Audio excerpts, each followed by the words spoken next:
everyone, in today's video I'll show you how to enable and disable block offensive words for Google voice typing on Samsung Galaxy S24 and Plus.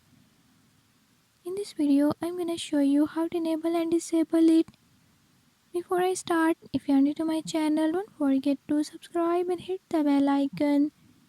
Watch complete video and learn how you can do it. Let's watch the video.